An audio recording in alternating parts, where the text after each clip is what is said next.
ഇപ്പോൾ ഇതാ നമ്മളോടൊപ്പം PM നിയാസ് കൂടി ചേരുകയാണ്. അദ്ദേഹം നമ്മളോടൊപ്പം ടെലിഫോണിൽ ചേരുന്നുണ്ട്.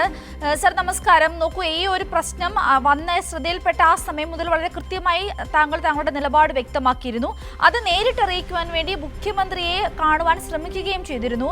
താങ്കൾക്കൊരു അപ്പോയിന്റ്മെന്റ് ലഭിച്ചിട്ടുണ്ട്. എന്താണ് അതിന്റെ ഒരു യാഥാർത്ഥ്യം? ഞാൻ ബഹുമാനപ്പെട്ട മുഖ്യമന്ത്രിക്ക് എനിക്ക് പറയാനുള്ള കാര്യങ്ങളെല്ലാം ഞാൻ അദ്ദേഹത്തിന്റെ മുമ്പാകെ ഞാൻ അദ്ദേഹത്തെ എത്തിച്ചിട്ടുണ്ട്. ബഹുമാനപ്പെട്ട KPCC പ്രസിഡന്റും അതുപോലെ തന്നെ വർക്കിംഗ് കമ്മിറ്റി അംഗവും ആഭ്യന്തര വകുപ്പ് മന്ത്രിയുമായ രമേശ് ചെന്നിത്തലയും ഞാൻ ഈ കാര്യങ്ങൾ പറഞ്ഞിട്ടുണ്ട്. അവർ രണ്ടുപേരും ഈ കാര്യങ്ങൾ ബഹുമാനപ്പെട്ട മുഖ്യമന്ത്രിയുമായി ഇന്നലെ സംസാരിച്ചിട്ടുണ്ട്. ഇന്ന് ബഹുമാനായ നമ്മുടെ റവന്യൂ മന്ത്രിയുമായി ഞാൻ സംസാരിച്ചിരുന്നു ദീർഘനേരം. അദ്ദേഹവും ഈ കാര്യങ്ങൾ മുഖ്യമന്ത്രിയുമായി സംസാരിച്ച് ഇക്കാര്യത്തിൽ ഒരു പാർട്ടിയുടെ നിലപാട് എടുക്കാമെന്ന് തീരുമാനിച്ചിട്ടുണ്ട്. മാത്രമല്ല, ഞാൻ മനസ്സിലാക്കിയെടുത്തോളം ഹൈക്കമാൻഡിന്റെ ഇടപെടലും ഇക്കാര്യത്തിൽ ഉണ്ടായിട്ടുണ്ട് എന്നാണ് ഞാൻ മനസ്സിലാക്കിയിട്ടുള്ളത്. സ്വാഭാവികമായും ഞാൻ ഉയർത്തിയിരിക്കുന്ന വിഷയം പൊതുവേദിയിൽ പറയേണ്ട കാര്യമായിരുന്നില്ല. അത് അങ്ങനെയല്ല ഞാൻ പറഞ്ഞിട്ടുള്ളത്. ഞാൻ KPCC പ്രസിഡന്റിനോടും അതുപോലെ മുഖ്യമന്ത്രിയോടും AICC ജനറൽ സെക്രട്ടറിയോടും 3 വർക്കിംഗ് കമ്മിറ്റി മെമ്പർമാർക്കും മാത്രമാണ് ഞാൻ കത്ത് നൽകിയിട്ടുള്ളത്. അപ്പൊ ആ കത്ത് നൽകിയതിനു ശേഷം ആ കത്ത് ചോരുകയും അതനുസരിച്ച് അതുമായി ബന്ധപ്പെട്ട് ഷാജി ഇക്കാര്യത്തിൽ പരസ്യമായി എനിക്കെതിരായി പ്രസ്താവന നടത്തിയതിന്റെ അടിസ്ഥാനത്തിൽ മാത്രമാണ് ഞാൻ പരസ്യ പ്രതികരണത്തിലേക്ക് വരേണ്ടി വന്ന ഒരു സാഹചര്യം. അദ്ദേഹത്തിന് മറുപടി പറയുന്നതിന് വേണ്ടിയാണ് ഞാൻ പരസ്യമായി വന്നിട്ടുള്ളത്. ഒരു കാര്യം, ഞങ്ങള് കേരളത്തിലെ UDF അധികാരത്തിലേറ്റാൻ വേണ്ടി രംഗത്തിറങ്ങിയിരിക്കുന്ന ലക്ഷോപലക്ഷം ആളുകളുടെ വികാരത്തിനൊപ്പമാണ് ഞാനുള്ളത്. നമുക്കെല്ലാവർക്കും അറിയാം, രാഹുൽ ഗാന്ധി ഇക്കാര്യത്തിൽ രാഹുൽ ഗാന്ധിക്ക് ഞാൻ പരാതി നൽകിയിട്ടുണ്ട്. അതിൽ ഞാൻ പറഞ്ഞിരിക്കുന്ന ഒരു കാര്യം, രാഹുൽ ഗാന്ധി ഇന്ത്യയിലെ ജനങ്ങൾക്ക് മുമ്പാകെ പറഞ്ഞിരിക്കുന്ന ഏറ്റവും പ്രധാനപ്പെട്ട കാര്യം, സംഘപരിവാർ ശക്തികൾ കേന്ദ്ര തെരഞ്ഞെടുപ്പ് കമ്മീഷനെ ഉപയോഗിച്ച് വോട്ട് ചോരി നടത്തിയതും അതിലൂടെ വളഞ്ഞ വഴിയിലൂടെ ഭരണം പിടിച്ചെടുക്കുന്ന രീതിയുമാണ് അദ്ദേഹം പറഞ്ഞത്. അപ്പം ഒരു തെരഞ്ഞെടുപ്പ് കമ്മീഷൻ എത്രമാത്രം തെരഞ്ഞെടുപ്പിലെ വിജയത്തെ സ്വാധീനിക്കാനും അതിനെ കൃത്രിമവൽക്കരിക്കാനും സാധിക്കുമെന്നത് ബഹുമാനപ്പെട്ട രാഹുൽ ഗാന്ധി പറഞ്ഞതാണ്. അപ്പൊ അത്രയുള്ള പ്രധാനപ്പെട്ട ഒരു പദവിയിൽ വളരെ അവധാനതയോടുകൂടി തീർത്തും നിഷ്പക്ഷനായ ഒരു വ്യക്തിയെ നിർത്തേണ്ടതാണ് എന്ന എന്റെ ഒരു ആങ്സൈറ്റിയാണ് ഞാൻ പാർട്ടിയെ ബോധിപ്പിച്ചിട്ടുള്ളത്.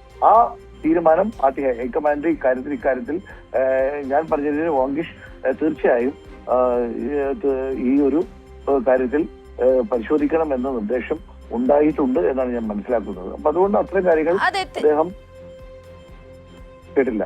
തീർച്ചയായിട്ടും സർ, ദീപാദാസ് മുൻഷി മുഖ്യമന്ത്രിയോട് ഈ വിഷയത്തിൽ പുനഃപരിശോധന നടത്തണമെന്നുള്ള നിർദ്ദേശം നൽകി എന്ന വിവരം കൂടി പുറത്തു വരുന്നുണ്ട്. അപ്പോൾ ഈ വിഷയം കത്തിലൂടെ അറിയിക്കാൻ താങ്കൾ ശ്രമിച്ചു, താങ്കൾ കത്ത് അയച്ചിട്ടുണ്ട് എന്ന് താങ്കൾ പറഞ്ഞു. നേരിട്ട് കാണുവാനുള്ള ഒരു അനുമതി മുഖ്യമന്ത്രി താങ്കൾക്ക് നൽകിയിട്ടില്ല, നേരിട്ട് കാണുവാനുള്ള സാധ്യത ഇതുവരെ ഉണ്ടായിട്ടില്ല എന്നൊരു വാർത്ത കൂടി പുറത്തു വരുന്നുണ്ട്. ഈ വിഷയം കൂടി രാഹുൽ ഗാന്ധിക്ക് നൽകിയ കത്തിൽ പരാമർശിച്ചിട്ടുണ്ടോ? രാഹുൽ ഗാന്ധിക്ക് താങ്കൾ നൽകിയിരിക്കുന്ന കത്തിന്റെ ഒരു ചുരുക്കം എന്താണെന്ന് കൂടി ഒന്ന് വ്യക്തമാക്കുവാൻ സാധിക്കുമോ? എന്നല്ല വിഷയം. എനിക്ക് പാർട്ടിക്ക് നേരിടാൻ പോകുന്ന വലിയ വിപത്ത്, അത് പാർട്ടിയിലെ ലക്ഷോപലക്ഷം പാർട്ടിയെ സ്നേഹിക്കുന്ന ആളുകൾക്ക് ഈ വരുന്ന ഒരു 10-25 കൊല്ലക്കാലം പാർട്ടി കേരളത്തിൽ നേരിടാൻ പോകുന്ന വലിയ വിപത്ത്, ആ വിപത്തില് ജനങ്ങൾ മുഴുവനും ആശങ്കാകുലരാണ്, പാർട്ടിക്കാർ. അങ്ങനെ ആശങ്കാകുലരായുള്ള അവരുടെ ആശങ്ക പാർട്ടി നേതൃത്വത്തിനെ ബോധിപ്പിക്കുക എന്ന് മാത്രമേ ഉള്ളൂ. അത് മുഖ്യമന്ത്രിയെ നേരിട്ട് കാണണമെന്നോ മുഖ്യമന്ത്രിയോട് നേരിട്ട് സംസാരിച്ച് അതിൽ എനിക്ക് എന്തെങ്കിലും പ്രത്യേകത, എനിക്ക് എന്തെങ്കിലും ഒരു നേട്ടം ഉണ്ടാക്കണമെന്നോ ഞാൻ ആഗ്രഹിച്ചിട്ടില്ല. ഞാൻ ഇന്നലെ കൈരളിയിൽ തന്നെ ഞാൻ വളരെ വ്യക്തമായി കാര്യങ്ങളെല്ലാം ബോധിപ്പിച്ചതാണ്. എനിക്ക് ഈ പോസ്റ്റിൽ എനിക്ക് ആഗ്രഹിക്കാൻ പറ്റുന്ന പോസ്റ്റിൽ ഞാൻ അതിന് ക്വാളിഫൈഡും അല്ല. പക്ഷെ ഈ പോസ്റ്റിലേക്ക് ഞാൻ ആരെങ്കിലും വരണമെന്ന് ആഗ്രഹിച്ചുമല്ല പറഞ്ഞത്, മറിച്ച് ഇത്തരത്തിലുള്ള ഒരു സംഘപരിവാർ പശ്ചാത്തലമുള്ള അല്ലെങ്കിൽ സംഘപരിവാർ ശക്തികൾ പിന്തുണയ്ക്കുന്ന ഒരു വ്യക്തിയെ, അല്ലെങ്കിൽ ഒരു കാലത്തും UDF കോൺഗ്രസോ ഒരു അനുനയം പോലും ഇല്ലാത്ത ഒരു വ്യക്തിയെ നിർത്തിയാൽ തീർച്ചയായും അത് ഈ നമ്മുടെ ഡീലിമിറ്റേഷനെയും വരാനിരിക്കുന്ന തെരഞ്ഞെടുപ്പുകളെയും ഒക്കെ UDF അഡ്വേഴ്സായി ബാധിക്കുമെന്നുള്ള എന്റെ ഒരു പൂർണ്ണമായ ബോധ്യമാണ് എന്നെ ഇങ്ങനെ ഒരു കാര്യം പാർട്ടി വേദികളിൽ ഉന്നയിക്കാൻ എന്നെ പ്രേരിപ്പിച്ചിട്ടുള്ളത്. അത് രാഹുൽ ഗാന്ധി ഉൾപ്പെടെയുള്ള ആളുകൾ ഇന്ത്യയിലെ ജനങ്ങൾക്ക് മുമ്പാകെ വെച്ചിട്ടുള്ള ഒരു വലിയ ചിന്തയാണ്. ആ ചിന്തയിൽ നിന്നാണ് എനിക്ക് ഇങ്ങനെ ഒരു കാര്യം ബോധിപ്പിക്കാൻ എനിക്ക് തോന്നിയിട്ടുള്ളത്. അപ്പൊ അതുകൊണ്ട് തന്നെ ഇത് വളരെ ഗൗരവമായ കാര്യമാണ്. ഞാൻ രാഹുൽ ഗാന്ധിയുടെ ഓഫീസിനെയും ബന്ധപ്പെട്ടിട്ടുണ്ട്. അപ്പൊ എന്നെ സംബന്ധിച്ചിടത്തോളം എനിക്ക് കേരളത്തിലെ മുഖ്യമന്ത്രിയെ അത് തിരക്കുള്ളതുകൊണ്ട് എനിക്ക് കാണാൻ പറ്റിയില്ല എന്നുള്ളത് എനിക്കൊരു വിഷയമായിട്ടേ തോന്നുന്നില്ല. അത് അദ്ദേഹത്തിന് എന്നെ കാണേണ്ടതായ എന്റെ അദ്ദേഹം എന്റെ കത്ത് വളരെ സെൽഫ് എക്സ്പ്ലെയിൻഡ് ആണ്. അതുകൊണ്ട് അതിൽ തന്നെ അദ്ദേഹത്തിന് ബോധ്യപ്പെട്ടിട്ടുണ്ടാകും. അതുകൊണ്ടാണ് ഒരുപക്ഷെ അദ്ദേഹം എന്നെ കാണാൻ സമയം കിട്ടാതിരുന്നത്. നിയമസഭ നടക്കുവാണ്. അപ്പൊ അതിനിടയിൽ കാണുക എന്നത് വളരെ ബുദ്ധിമുട്ടുള്ള കാര്യമാണ്. അതെനിക്കും അറിയാം. അതുകൊണ്ട് എന്നെ കാണുന്നതോ കാണാതിരിക്കുന്നതോ അല്ല വിഷയം. ഈ വിഷയം ഞാൻ ഉയർത്തിയിരിക്കുന്ന വിഷയത്തിൽ അദ്ദേഹത്തിന്റെ ഇടപെടൽ ഉണ്ടാകും. അദ്ദേഹം എല്ലാ കാര്യത്തിലും ഇന്നലെ അദ്ദേഹം നിയമസഭയെ പറഞ്ഞിട്ടുണ്ടല്ലോ, ഏത് കാര്യത്തിലും തെറ്റുകൾ പറ്റാം, തെറ്റുകൾ പറ്റിക്കഴിഞ്ഞാൽ അത് ചൂണ്ടിക്കാണിച്ചാൽ അത് പരിശോധിച്ച് അത് തിരുത്തപ്പെടുന്നതാണെങ്കിൽ തിരുത്തും. അത് യു ടേൺ എന്ന് പറഞ്ഞ് നിങ്ങൾ എത്ര എന്നെ കളിയാക്കിയാലും എനിക്കത് വിഷയമല്ല എന്ന് തന്നെയല്ലേ അദ്ദേഹം പറഞ്ഞത്.